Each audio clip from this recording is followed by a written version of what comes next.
Boa noite a todos. Estamos aqui para mais uma noite de tertúlia evangélica. Você está no Arapari online e que também estamos fazendo no presencial. Estamos aqui com os nossos queridos do Centro Espírita Arapari e hoje iniciaremos com uma poesia de Maria Dolores, psicografia de Francisco Cândido Xavier, que, por sinal, no dia 30 de junho, nós teremos 22 anos do seu desencarne. 22 anos que ele nos deixou e está no mundo espiritual, a nos auxiliar, como sempre, não é? Então vamos ouvir essa poesia de Maria Dolores, que o título é Ante o Próximo. E quem é o meu próximo? Indaguei. Ao coração da vida. E o coração da vida, obedecendo à lei, respondeu com uma voz clara e decidida. Olha em redor de ti, onde o dever te leve. Do espaço livre e amplo, a senda estreita e breve. Fita o teu próprio lar. É teu pai, tua mãe, teu irmão, teu parente. E mais além do grupo familiar. É o vizinho piedoso e intransigente. É o mendigo a esmolar que te visita a porta. O amigo suscetível de amparar-te. É aquele que padece privação ou qualquer problema em qualquer parte. É aquele que te esquece e o outro que te humilha.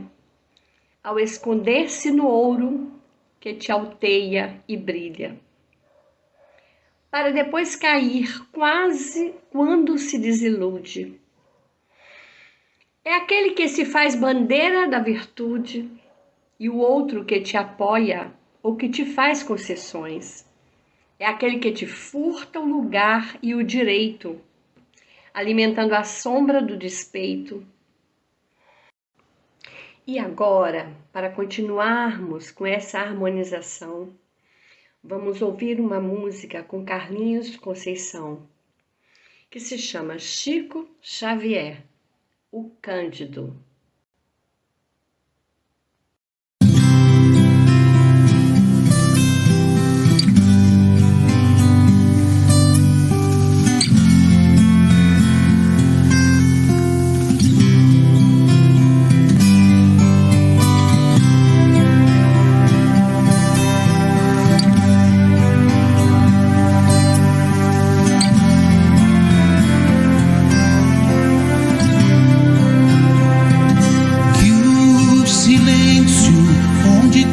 Você esteja, seja a alma deste lugar, que há o amor onde quer que alguém precise, que possamos nos entregar. Discutir não alimenta, revoltar não auxilia, reclamar nada resolve, desesperar não ilumina. Tristeza não nos leva a nada, chorar não subtrai suor, calúnia traz de volta sempre o pior. Infância pede educação, caminho juventude escolhe, velhice tarda não e a morte recolhe. Que um sorriso, onde quer que você esteja, seja generoso em você. Que o auxílio, onde quer que te reclame as mãos, seja o que te faça crescer. coração intoxica, fugir agrava mais a dor. O medo embota a coragem, indiferença diz amor. Pra todo mal, remédio certo é sempre conservar a paz. Compreendendo, ajudamos bem mais. Aguarde o concurso do tempo, nos fala sempre em terna voz. Se for ruim pro outro, não é bom pra nós. Pessoas magoadas, feridas, ferem as pessoas. Mas se amadas, quase sempre amam as pessoas. Jesus não veio a nós à toa. Pessoas tensas, chateadas, chateiam pessoas. Porém, se transformadas, também transformam pessoas. O amor não vence o ódio à toa. Transformar é arrastar pelo exemplo do equívoco pro melhor. O que eu sou interfere em cheio naqueles espalhados ao meu redor. Anda, acorda, desperte, se cubra de gratidão. Ame-se e recomece, tá tudo em seu coração. O que for bênção pra sua vida, o bom Deus te entregará. Se não for bom, então Ele te livrará. Um dia bonito nem sempre é um dia sob a luz do sol, mas com certeza é sempre um dia de paz. Cândido, Cândido mudou-se em sua voz, lembrou Jesus falando. Cândido, Cândido, na paz do teu sorriso eu me peguei chorando. Cândido, Cândido, eu canto e agradeço sempre a Jesus. Cândido, Cândido, pela vossa humilde encarnação de luz.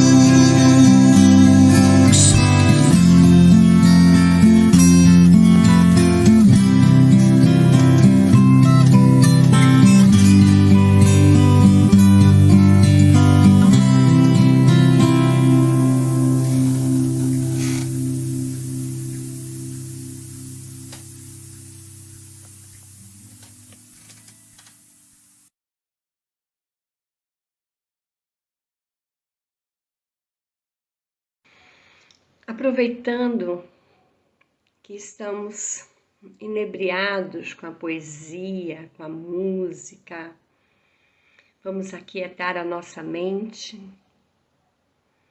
vamos rogar pelos espíritos amigos do Centro Espírita Arapari, a Jesus, a Deus nosso Pai, que esteja conosco nessa noite de aprendizado, de iluminação, que possamos iniciar a nossa semana com o coração leve e aberto. Gratos somos, Senhor, por este momento e queremos pedir pela paz mundial sempre, em todas as guerras, que os governantes possam ser iluminados para procurar outras soluções. Esteja conosco, Jesus, nessa noite.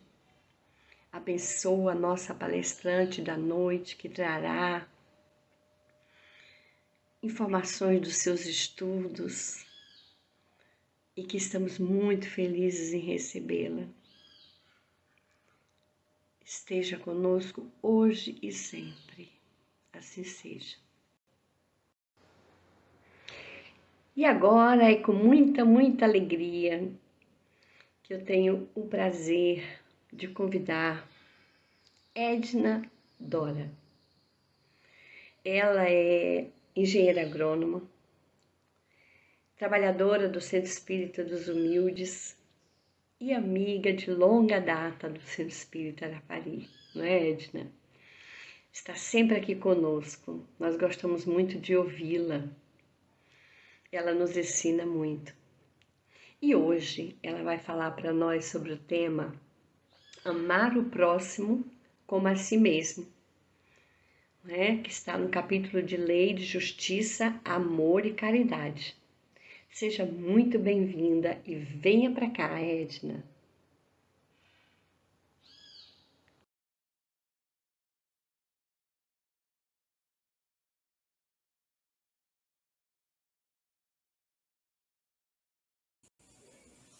Muito boa noite, queridos irmãos, companheiros do Ideal Espírita, do Centro Espírita Arapari. Agradecemos imensamente pelo convite para estarmos nessa noite juntos para fazermos esse trabalho doutrinário. Que a divina paz do nosso Mestre Jesus esteja com todos nós, hoje e sempre.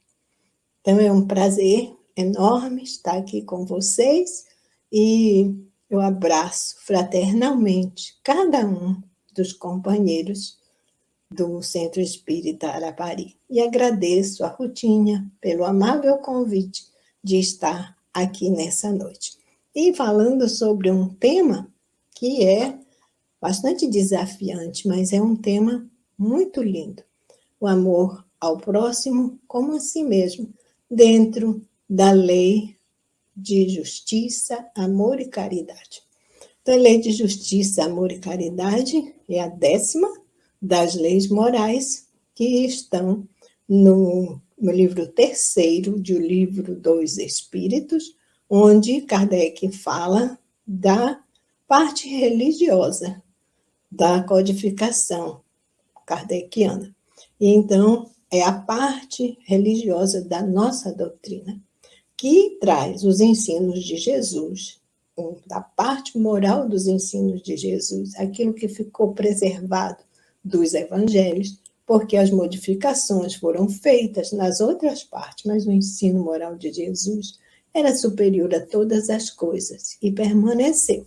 E a doutrina dos espíritos, através do seu codificador, Allan Kardec, professor Hippolyte Léon Denis Rivaio, que, inspirado pelos espíritos superiores, nos trouxe esse colosso, que é o Livro dos Espíritos, onde estão todos os fundamentos da nossa doutrina espírita, e justamente na 3ª parte do Livro dos Espíritos estão os fundamentos religiosos da doutrina, que se baseiam na moral do nosso Mestre Jesus. Então, a gente passeou pelas 9 leis que antecedem a lei de justiça, amor e caridade. E vimos que todas as outras têm um nome simples. No entanto, essa, que é a 10ª, portanto, o ponto culminante das leis morais, ela tem um aspecto tríplice: justiça, amor e caridade. O título da lei é composto e abrange 3 coisas extremamente importantes: a justiça, o amor e a caridade. Mas a gente vê que elas estão intrinsecamente relacionadas. Por isso, a sabedoria do nosso codificador foi, mais uma vez, evidenciada.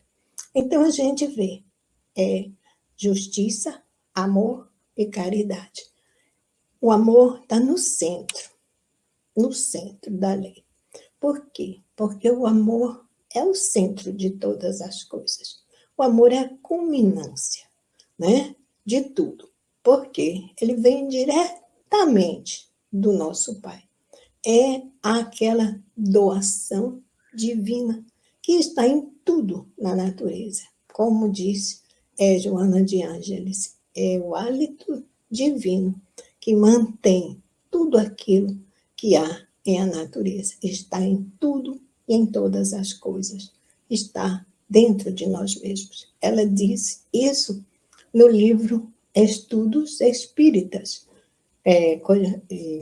psicografado pelo nosso querido Divaldo Franco. E lá ela tem dividido, né, os conceitos sobre cada um dos pontos importantes que a gente precisa aprender. E ela também tem um capítulo sobre a caridade.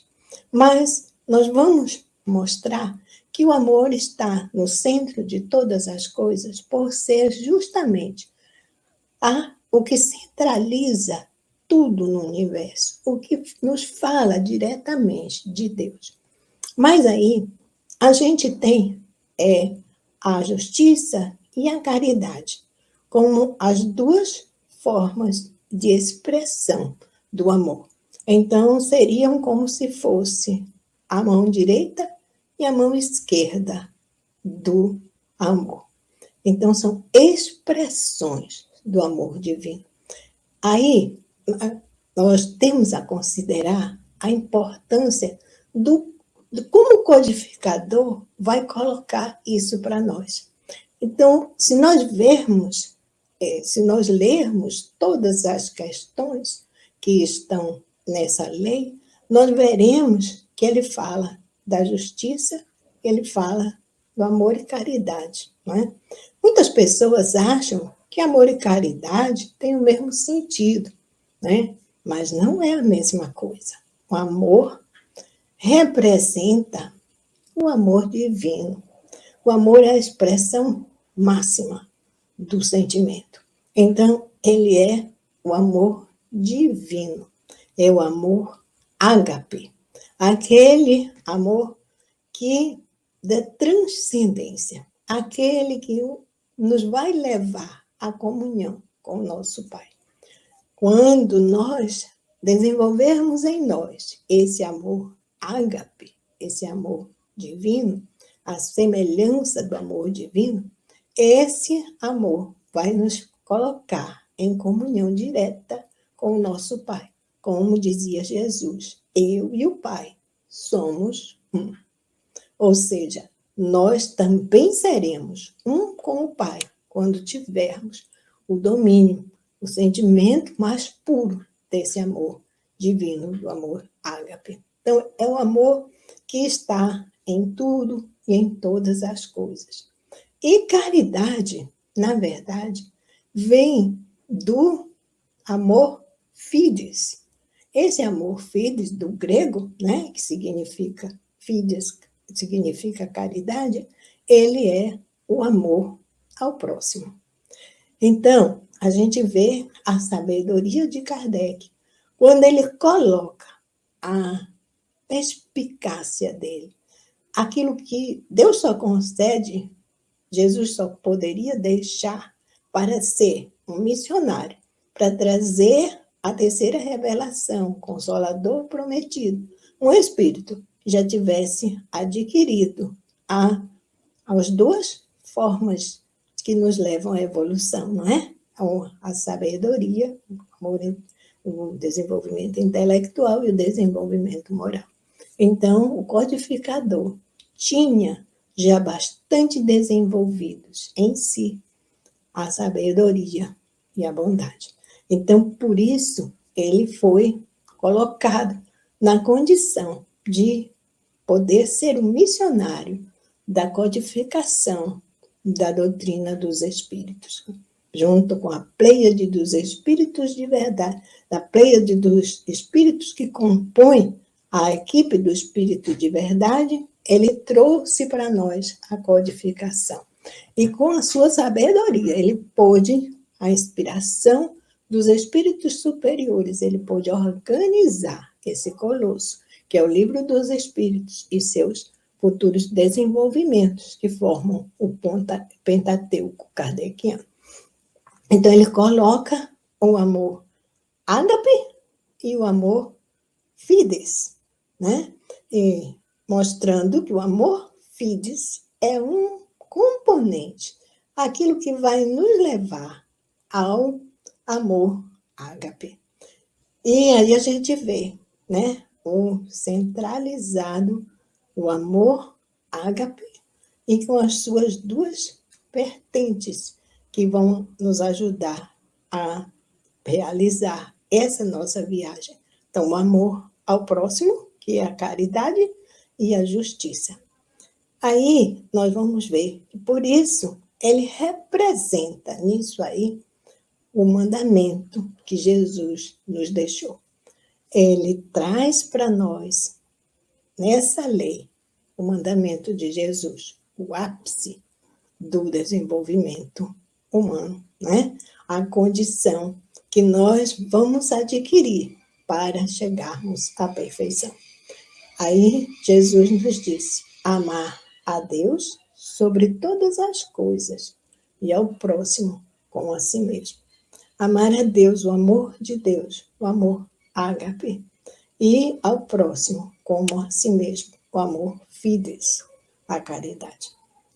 Aí estão os dois mandamentos que Jesus resumiu a lei toda, a lei mosaica, a lei de Moisés, que é a lei divina, porque veio através de Moisés, tem os acréscimos que ele colocou, mas representam aquilo que o nosso Pai deseja que nós façamos. Então, a gente vê que ele não matarás, não furtarás, não cobiçarás as coisas alheias, e por aí vai, para nos mostrar o que a gente não deve fazer e, portanto, seguir a lei que vai nos ajudar a nossa evolução espiritual, que é a necessidade que todos nós temos e, por isso, reencarnamos na Terra.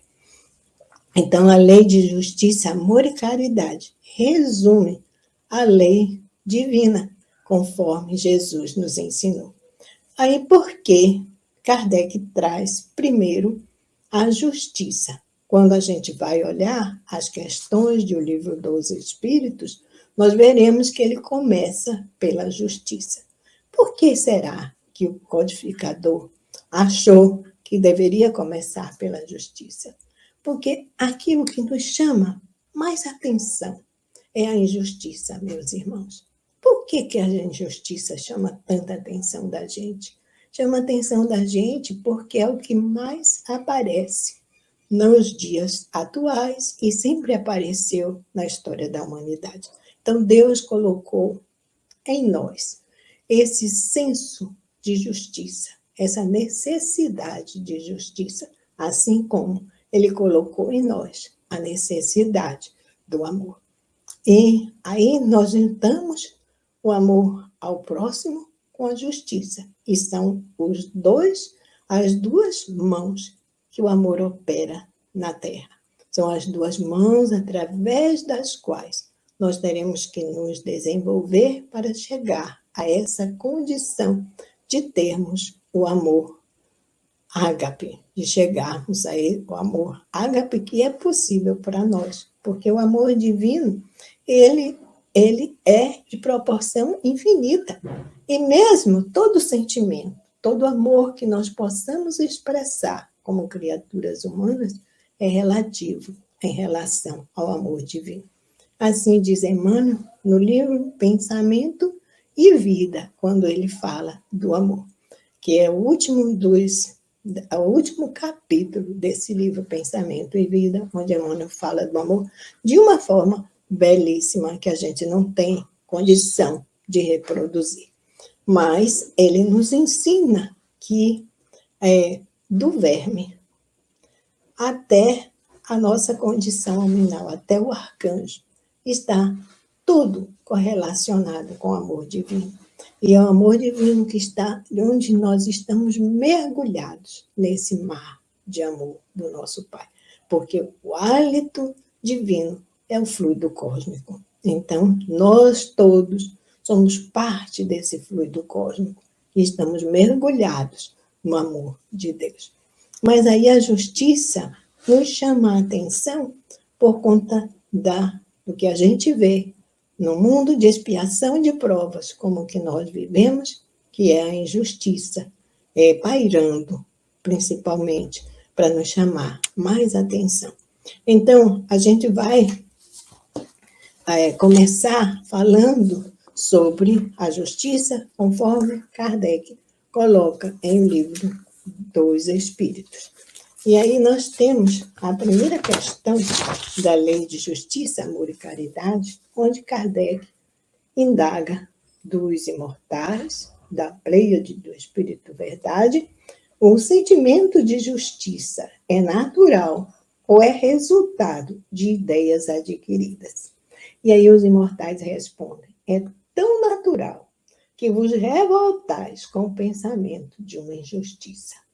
O progresso moral desenvolve, sem dúvida, este sentimento, mas não o dá. Deus o colocou no coração do homem. Por isso, encontrareis muitas vezes nos homens simples e primitivos noções mais exatas de justiça do que naqueles que têm muito conhecimento. Então, é uma noção que está inata em nós. E o homem primitivo, às vezes, expressa essa justiça. Por quê? Porque nele as paixões ainda não dominaram. E nós já temos essas paixões dominantes em nós, né? Então, por isso, às vezes, a expressão, a inteligência, às vezes, nos leva a querer fazer prevalecer a nossa opinião.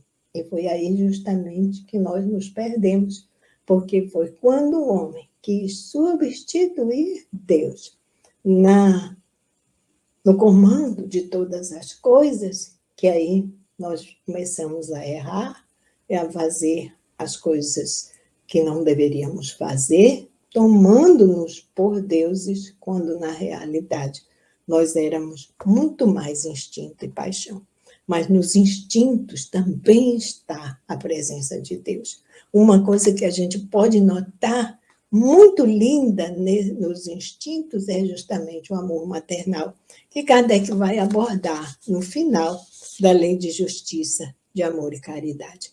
Mas esse amor maternal, que é aquilo que mais se aproxima do amor divino, esse daí é aquele que, conjuntamente com o amor fides, vai acabar nos levando ao amor ágape, quando nós compreendermos a grandeza dos ensinamentos do nosso Mestre Jesus, que foi aquele que na Terra amou da forma como Deus nos ama, né? Ele aproximou-se, é a aproximação mais próxima, isso aí é uma redundância, né? Mas é a representação divina que a gente tem aqui na Terra, é Jesus, porque ele nos deu Jesus como modelo e guia da humanidade.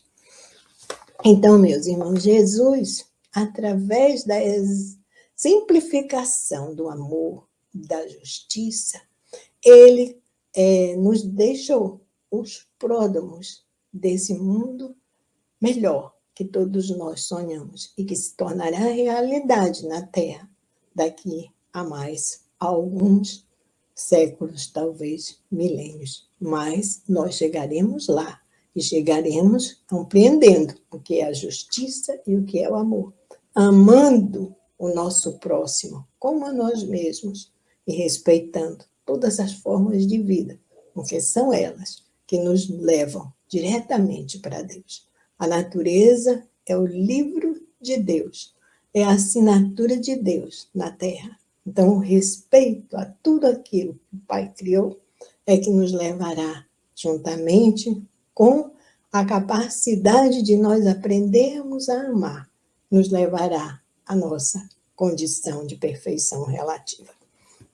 Então, Jesus deixou para nós, da forma como ele nos amou, é a certeza desse amor divino. E por isso ele nos mandou nos amar e amar ao próximo, como ele nos amou. Então, aí nós chegaremos a essa condição. Então, a justiça, ela está inata na gente, como o amor também é inato em nós. E a caridade também é inata em nós, porque nós, quando desenvolvemos o amor em nós, obviamente que nós aprenderemos a fazer a caridade, não é? Então, o progresso moral, ele ajuda a gente a ir desenvolvendo o sentimento de justiça. É sentimento, vejam só, o sentimento de justiça. Mas Deus foi que nos deu, colocou no nosso coração esse sentimento. Então, aí a gente vai para a questão 875. Como se pode definir a justiça? E aí vem a resposta. A justiça consiste no respeito aos direitos de cada um. Portanto, o respeito aos direitos dos outros é um dos princípios da justiça. Ouvimos, certa vez, uma palestra de Haroldo Dutra, na qual ele colocava que a justiça se estabelece sobre um tripé, da mesma forma como a caridade se estabelece sobre um tripé. Então, esse tripé da justiça seria a liberdade, igualdade e fraternidade. Então, quando nós respeitarmos a liberdade de cada um, porque Deus nos criou a todos livres. Ele nos deu o livre-arbítrio, a liberdade, para que nós decidíssemos sobre as nossas vidas. Não sobre as vidas dos outros. A liberdade nos leva à condição de buscarmos exercer essa condição de igualdade também. Porque, reparem, Deus nos criou todos iguais, né? Somos todos iguais perante a lei divina. Fomos criados simples, ignorantes, para atingirmos a perfeição.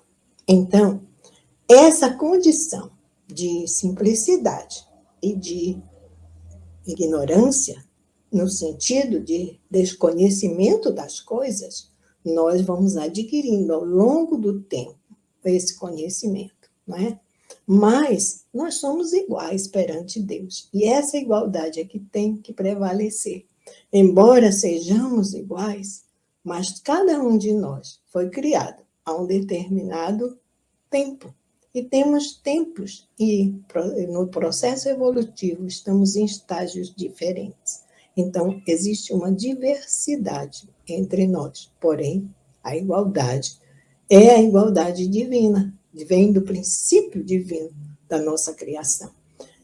E a fraternidade é justamente esse respeito à liberdade na forma da liberdade e da igualdade, no sentido de nós compreendermos esta diversidade na qual nós estamos inseridos, porque, embora tenhamos tido o mesmo princípio, mas nós nos diversificamos na forma como nós evoluímos. Então, cada um de nós percorreu um determinado tempo no nosso caminho aqui na Terra e também percorremos da forma como a nossa liberdade de ação, como o livre-arbítrio que Deus nos deu, fez com que nós agíssemos. Então, por isso, esse é o tripé da justiça: igualdade, liberdade, igualdade e fraternidade. E vejam, esse trio, né, é o trio que está nos primórdios da instituição dos direitos dos homens, porque foi o ideal da Revolução Francesa, é o mesmo ideal da libertação dos povos da América, da libertação dos Estados Unidos do domínio inglês, e que originou a libertação de todos os demais povos da terra, do domínio daqueles que nos descobriram e que se julgavam donos das nações e, portanto, donos do mundo. Aí, esse triplé é que vai fazer com que nós entendamos a justiça, não é? Mas sigamos com Kardec aqui. Ele vai, então, o que é que determina esses direitos? É a questão 875A. Aí ele diz que esses direitos são determinados por duas coisas, a lei humana e a lei natural. Aí ele vai falando da lei humana, né? Que a gente, à medida do nosso desenvolvimento, as nossas leis vão mudando. Então, aquilo que era natural, né? Na Idade Média, por exemplo, já não é mais a mesma coisa hoje, né? Nos tempos antigos, e a gente já conseguiu abolir a escravidão, pelo menos a escravidão da forma de sermos donos de uma outra pessoa, embora a gente saiba que ainda existe muitas outras formas de escravidão no mundo, infelizmente, no século atual. O homem ainda escraviza, às vezes, o seu trabalhador, o seu empregado, para que possa ele ter mais e mais vantagens econômicas. Mas essa é uma função, justamente, da não observância da justiça, porque se ele observasse a justiça, entenderia que está nesse triplé a condição de nós respeitarmos uns aos outros, né? Mas aí na questão 876, que como eles responderam na 875A com relação à lei humana, então Kardec volta a perguntar: e qual é a base da justiça fundada sobre a lei natural? E aí vem a resposta. O Cristo disse: não façais aos outros o que quereis que vos façam. Ou seja, devemos fazer aos outros tudo aquilo que nós queremos para nós, né? Deus colocou no coração do homem a regra de toda a verdadeira justiça. E Jesus veio nos lembrar essa regra, para não dizermos que nós devemos fazer ao outro aquilo que nós queremos para nós. Essa é a regra áurea da doutrina dos Espíritos, né? Da doutrina de Jesus, né? E é em respeito aos direitos de que todos nós temos, né? Esse respeito ao direito que todos nós temos de ser livres, de podermos usar da nossa liberdade com igualdade e com fraternidade, né? Na incerteza do que fazer em relação ao semelhante numa determinada circunstância, o homem deve perguntar-se: como desejaria que se fizesse com ele na mesma circunstância? Deus não poderia lhe dar um guia mais seguro do que a própria consciência, não é? Então, Deus nos deu a nossa consciência. É isso que eu queria para mim? Se for o que eu queria para mim, se for o que eu desejo ardentemente para mim, então eu faço para o próximo. Se não for, não faça para o próximo, porque você vai ter as consequências desses atos. Você está praticando uma injustiça, porque a justiça está dentro de cada um de nós. Quando Jesus nos diz que não devemos fazer aos outros aquilo que nós não queremos para nós. Vejam, meus irmãos, aí está o princípio do amor ao próximo também. Então, justiça e caridade se misturam na condição do direito, dos direitos de cada um de nós. Por isso, a lei é de justiça, amor e caridade, o amor no centro, centralizando com os dois braços ou as duas mãos de ação, a justiça e a caridade. Né? E aí, Kardec, o nosso codificador, faz um adendo a essa questão, dizendo assim: o critério da verdadeira justiça é, de fato, desejar aos outros o que se deseja para si mesmo. E lá embaixo dos seus comentários ele coloca assim: a sublimidade da religião cristã foi tomar o direito pessoal por base do direito do próximo. Olha só, então, se a base do meu direito é o direito do próximo, então, por que eu vou querer para o outro aquilo que eu não quero para mim? Eu tenho que querer para o outro o que eu quero para mim. Então, quando a gente se basear nesse critério, nós estaremos fazendo a justiça. E aí a gente pode pensar assim: bom, se o que eu estou fazendo vai prejudicar alguém, né? Aí vamos para Santo Agostinho, lá na questão 919 do livro de 919A do Livro dos Espíritos, né? O que eu estou fazendo não é bom para mim, então não é bom para ninguém. Se todas as pessoas que estão vivendo no mundo junto comigo fizessem a mesma coisa que eu estou fazendo, como seria o mundo? Seria esse o mundo que Jesus preconizou para nós, com o amor do próximo, como a de amar o próximo como a si mesmo, da forma como ele nos amou? Nunca seria. Então, a gente deve medir a medida do direito do outro.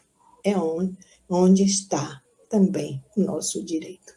E aí, para completar isso aí, vamos para a questão 879, que é a última questão aqui com relação à parte da justiça e direitos naturais, né? Que é o primeiro item dessa lei. Então, ele diz assim: qual deve ser o caráter do homem que praticasse a justiça em toda a sua pureza? Qual deve ser o caráter do homem que praticasse a justiça em toda a sua pureza? Do verdadeiro justo, a exemplo de Jesus, a resposta dos imortais.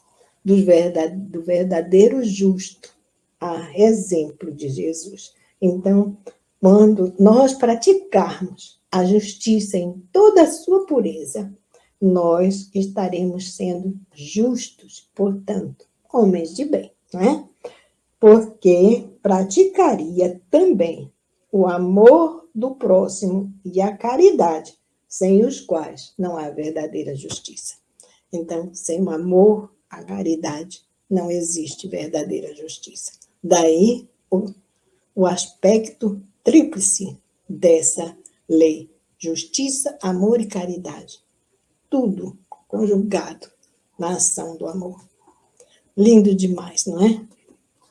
Então, a gente vê, meus irmãos, que essa a forma que nós teremos que medir a justiça é onde está o direito do outro, porque o nosso direito termina onde começa o direito do outro. O que eu não quero para mim, eu não vou fazer para o outro. Então, fazer ao outro aquilo que nós queremos para nós é o critério da verdadeira justiça, como disse o nosso codificador no seu comentário, a pergunta 876. Aí, nós vamos dar uma passada rápida, né? Que vem a condição da propriedade e tudo mais. E a gente vai para o outro bracinho, a outra mãozinha. Nós vimos a mão esquerda, a mão da justiça. Agora nós vamos para a mão direita, a mão da caridade, né? Qual é o verdadeiro sentido da palavra caridade, como entendia Jesus? Questão 886, do terceiro item, caridade e amor ao próximo. Então, qual é o verdadeiro sentido da palavra caridade, como entendia Jesus? E a gente sabe de cor essa resposta, porque é o famoso BIP, né? É benevolência para com todos, indulgência para com as imperfeições alheias e perdão das ofensas. Então, aí está o tripé da caridade, né? O tripé da caridade é a benevolência, a indulgência e o perdão das ofensas. Aí, nós temos, na benevolência, nós temos a boa vontade e o desejo de fazer o bem. Esse seria assim, uma coisa bem simples para a gente definir a benevolência, né? A boa vontade de servir e o desejo de fazer o bem. Então, o que ela resulta é no trabalho, né? No trabalho do bem. Aí vem a indulgência. A indulgência, esse sentimento maravilhoso que a gente muitas vezes esquece de ter, que ele é um sentimento que vai fazer com que a gente seja caridoso na expressão da palavra, não é? Porque ela resume, não é, a compaixão e a misericórdia. É você ter compaixão daquele e sentir por ele um sentimento de vontade de ajudar. Então, de entender que aquela pessoa, o outro, né? Que é como Jesus, o próximo, como Jesus me chama, né? A cada um de nós, o outro significa o próximo. Então, desejar, ter para com o outro um sentimento que Deus tem para conosco, de indulgência. Sempre dá uma nova oportunidade. Como disse Jesus, o Pai quer a morte do pecado, não do pecador. Porque ao pecador, ele dá sempre uma segunda chance para que ele aprenda a matar o pecado em si. Então, isso define a indulgência. E ela é esse sentimento que faz com que a gente olhe o outro com os olhos de compaixão, né? De saber que a pessoa passou por aquela situação. E se eu não faço mais aquilo que ele está fazendo, mas eu já fiz no passado, então eu tenho que ter compaixão dele e misericórdia para poder ajudá-lo nesse sentido, né? Então, perdão das ofensas. Perdão das ofensas é o esquecimento do mal. É a gente sublimar em nós aquela ofensa, saber que a compreensão da condição daquela pessoa, buscar compreender aquele que nos ofendeu. Então, esse aí é o que Jesus nos ensinou. Perdoar não apenas 7 vezes, mas 70 vezes 7 vezes. E Emmanuel completou a mesma ofensa. Oh, meus irmãos, aí está o nosso panorama de libertação do mal. Então, Jesus colocou para nós. Era como Jesus entendia a caridade. E foi o que ele fez durante todo o período que ele passou conosco. E é o que ele nos exalta a fazer através dos emissários do bem, que vem trazendo para nós os complementos da codificação do Consolador prometido, que é o Cristo redivivo na Terra. Ou seja, que nos traz na íntegra os ensinamentos de Jesus da forma como foram vividos pelos cristãos primitivos, aqueles que conviveram com Jesus. Senhor, nos ajuda a podermos compreender que é nesse tripé que nós temos que nos basear para conquistar esse amor fidelis, esse amor fraterno, esse amor que é um pródomo do amor divino. Que nós possamos trabalhar em nós esse tripé, né? Da benevolência, da indulgência e da fraternidade. Então, nosso irmão Simonetti, naquele livro Constituição Divina, é onde ele trabalha as leis morais, ele fala para nós que o exercício da benevolência é o trabalho, né? O exercício da benevolência é o trabalho em favor do semelhante. O exercício da indulgência é a solidariedade. Em face das limitações e fraquezas do próximo, evitando discriminá-lo. E o exercício do perdão é o exercício da tolerância. A tolerância esclarecida que se exprime na compreensão. Então, ele fala assim, que talvez a gente tenha a origem, nesse tripé, a origem da máxima de Kardec, quando ele colocou trabalho, solidariedade e tolerância. Foi o lema que ele adotou no seu trabalho de codificação da doutrina espírita. Então, o trabalho é a benevolência, né? A expressão da benevolência. A solidariedade é a expressão da indulgência. E a tolerância é a expressão do perdão. Então, meus irmãos, aí estamos nós diante de mais uma das coisas sábias do nosso codificador. É para a gente poder reverenciar esse espírito que foi tão importante na vida de todos nós, porque foi ele que foi capaz de ser o missionário de Jesus, trazendo essa terceira revelação para a humanidade, que veio consolidar tudo aquilo que Jesus havia nos ensinado. E que hoje nós somos os responsáveis, né? Hoje nós somos os responsáveis por levar em frente a doutrina de Jesus através do Consolador prometido. Então, a nossa responsabilidade é cada vez maior. E, por isso, nós precisamos estudar a codificação.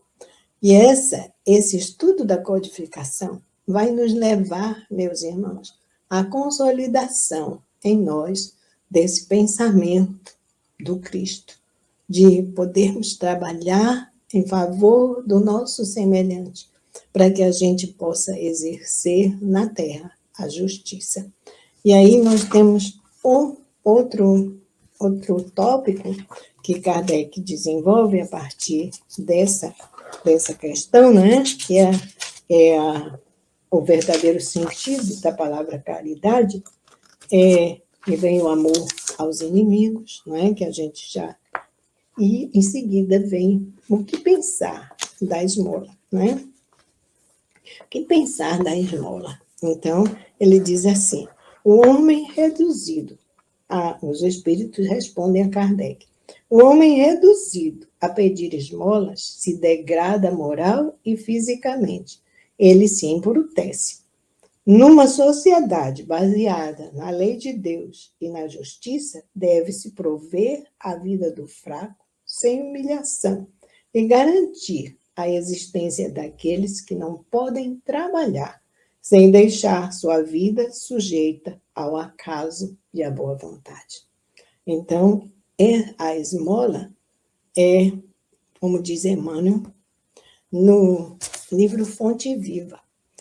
No livro Fonte Viva, na lição 60, Emmanuel fala da esmola. E ele diz uma coisa tão bela, que o que nós temos, que nós doamos, é o que nós temos, e não aquilo que nós retemos.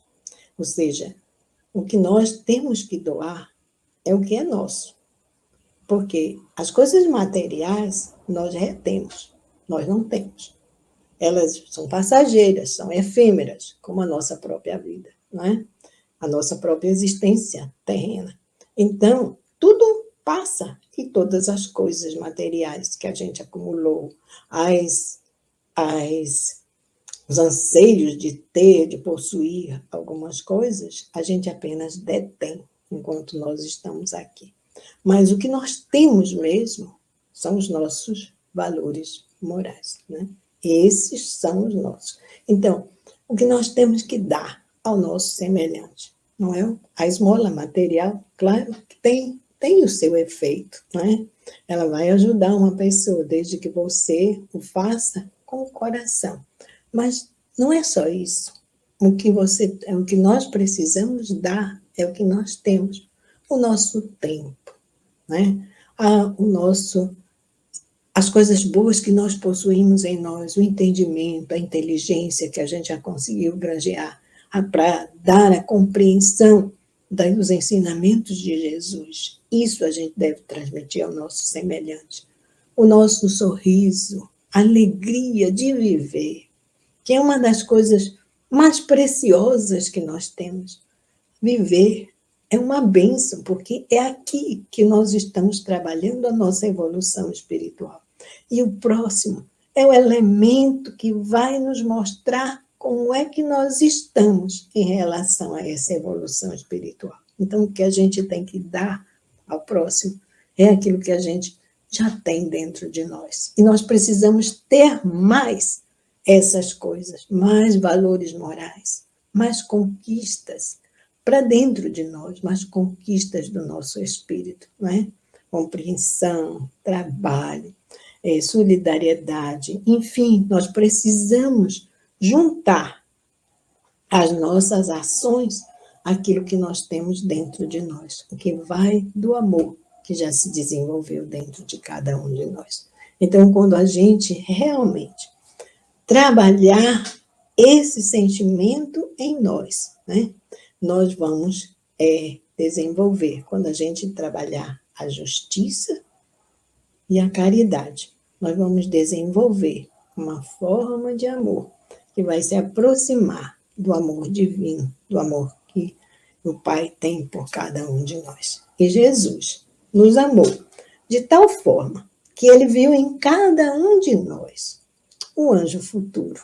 Ele não via as nossas imperfeições quando ele ditava o seu amor para nós. E no ápice do seu momento na terra, na sua crucificação, ele pede ao Pai que perdoe a todos nós. E como conta Humberto de Campos, um anjo que, de todos aqueles que vieram do alto para rodeá-lo, o que ele pediu que voltasse, que permanecesse na terra, foi o anjo da caridade, para que nunca faltasse no coração do homem essa vontade de amar, de olhar pelo semelhante. E aí a missão que ele dá, a primeira missão que ele dá ao anjo da caridade é justamente a de ir resgatar Judas, que ele acabara de suicidar-se. Meu Jesus, esse amor que o Senhor tem por nós é um amor maravilhoso. E a gente tem que juntar esses dois tripés, o tripé da justiça e o tripé da caridade. Então, igualdade,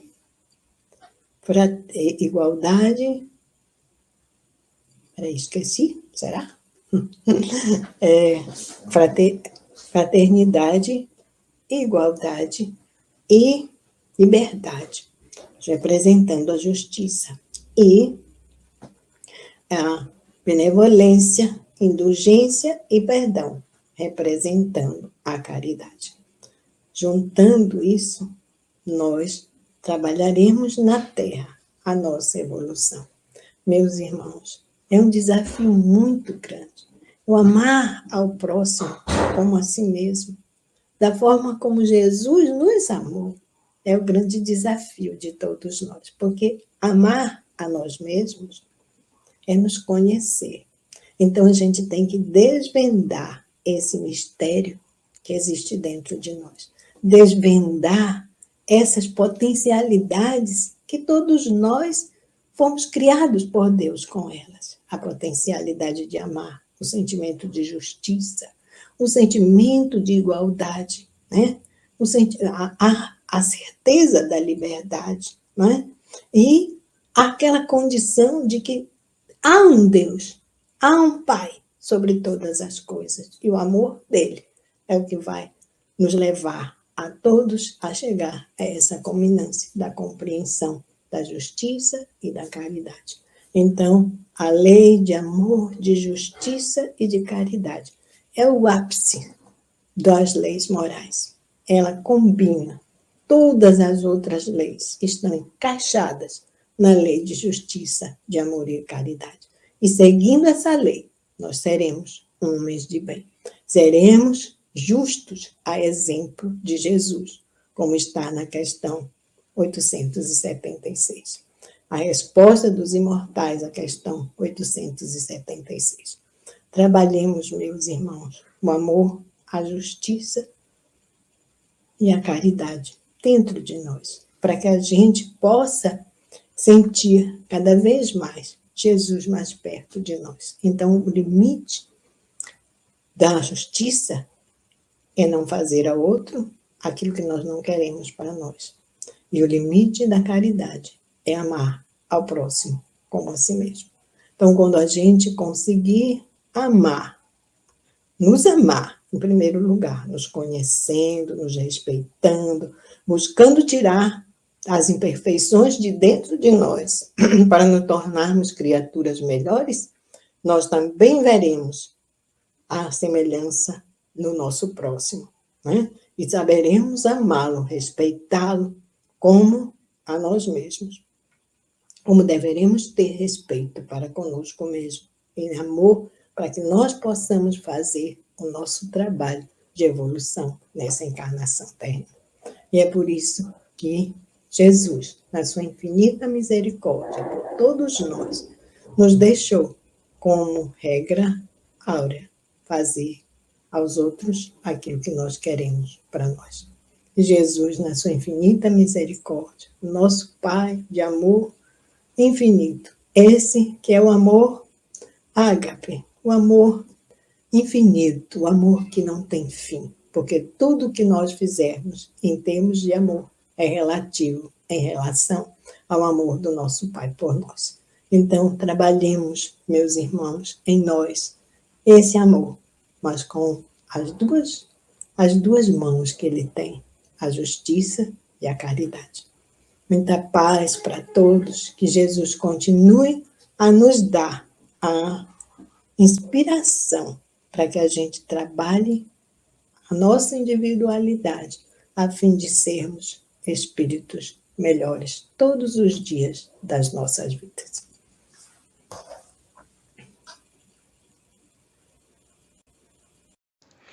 Queridos irmãos, companheiros que estão aqui no presencial, aqueles que estão virtualmente conosco, aqueles que irão assistir após, né? Que temos essa possibilidade tecnológica. Muito agradecido a vocês todos por a presença. Muito obrigada à nossa querida irmã Edna, que nos trouxe de uma maneira tão bonita, não é? E tão simples os seus estudos sobre o tema. Muito grata, Edna. Obrigada a Jesus, aos espíritos amigos do Centro Espírita Arapari, a todos os que estão aqui presentes, aqueles que não puderam ouvir também, que podem ver depois, não é? Somos muito gratos. E para fecharmos a noite, vocês vão ouvir agora, na voz do irmão na voz de Chico Xavier, né? Uma psicografia do irmão X, que fala Encontro Divino. Boa noite.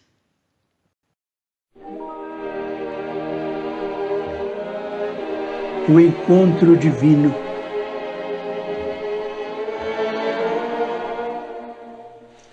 Quando o cavaleiro d'Arsonval, valoroso senhor em França, se ausentou do medievo domicílio pela primeira vez, de armadura fulgindo ao sol, dirigia-se à Itália para solver urgente questão política. Eminente cristão, trazia consigo um propósito central: servir ao Senhor fielmente para encontrá-lo. Não longe de suas portas, viu surgir de inesperado o seroso mendigo a estender-lhe as mãos descarnadas e súplices. Quem seria semelhante infeliz a vaguear sem rumo? Preocupava-o serviço importante em demasia, e sem se dignar fixá-lo, atirou-lhe a bolsa farta. O nobre cavaleiro tornou ao lar e mais tarde, menos afortunado nos negócios, deixou de novo a casa. Demandava a Espanha em missão de prelados amigos, aos quais se afeiçoara. No mesmo lugar, postava-se o infortunado pedinte com os braços em rogativa.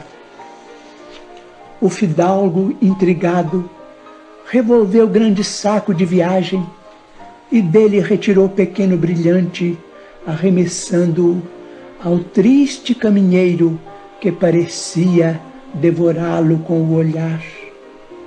Não se passou muito tempo e o castelão, menos feliz no círculo das finanças, necessitou viajar para a Inglaterra, onde pretendia solucionar vários problemas alusivos à organização doméstica.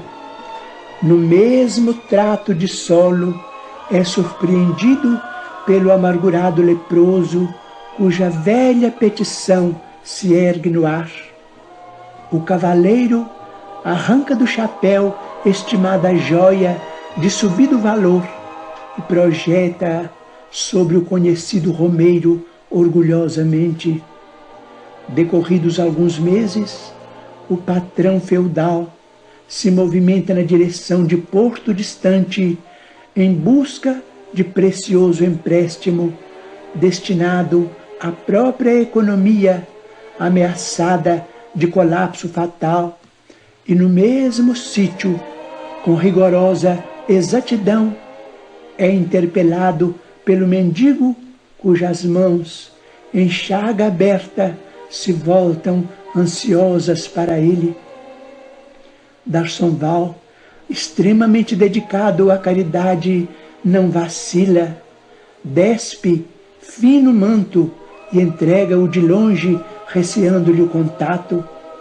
Depois de um ano, premido por questões de imediato interesse, vai a Paris invocar o socorro de autoridades e, sem qualquer alteração, é defrontado pelo mesmo Lázaro, de feição dolorida, que lhe repete a antiga súplica. O castelão atira-lhe um gorro de alto preço, sem qualquer pausa no galope em que seguia presto. Sucedem-se os dias e o nobre senhor, num ato de fé, abandona a respeitada residência com séquito festivo. Representará os seus junto à expedição de Godofredo de Bouillon na cruzada com que se pretende libertar os lugares santos. No mesmo ângulo da estrada, era esperado pelo mendigo, que lhe reitera a solicitação em voz mais triste. O ilustre viajante dá-lhe então rico farnel, sem oferecer-lhe a mínima atenção. E na Palestina, D'Arsonval combateu valorosamente, caindo ferido em poder dos adversários.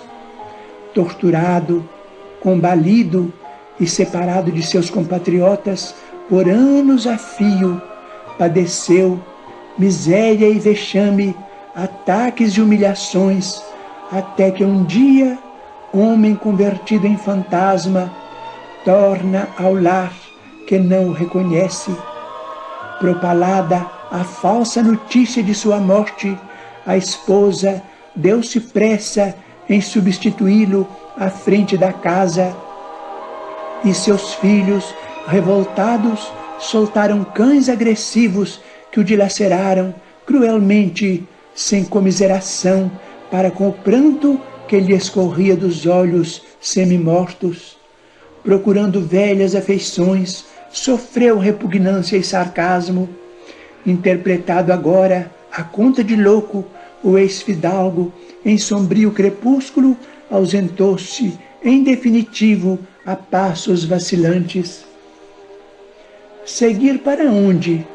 O mundo era pequeno demais para conter-lhe a dor. Avançava penosamente quando encontrou o mendigo. Relembrou a passada grandeza e atentou para si mesmo, qual se buscasse alguma coisa para dar. Contemplou o infeliz pela primeira vez e, cruzando com ele o olhar, angustiado, sentiu que aquele homem, chagado e sozinho, devia ser seu irmão. Abriu os braços e caminhou para ele, tocado de simpatia, como se quisesse dar-lhe o calor do próprio sangue. Foi então que, recolhido no regaço do companheiro que considerava leproso, dele ouviu as sublimes palavras: D'Arsonval, vem a mim. Eu sou Jesus, teu amigo. Quem me procura no serviço ao próximo, mais cedo me encontra. Enquanto me buscavas à distância, eu te aguardava aqui tão perto. Agradeço o ouro, as joias, o manto, o agasalho, o pão que me deste. Mas há muitos anos te estendi os meus braços, esperando o teu próprio coração. O antigo cavaleiro nada mais viu, senão vasta senda de luz entre a terra e o céu. Mas no outro dia, quando os semeadores regressavam às lides do campo, sob a claridade da aurora, tropeçaram no orvalhado caminho com um cadáver. D'Arsonval estava morto.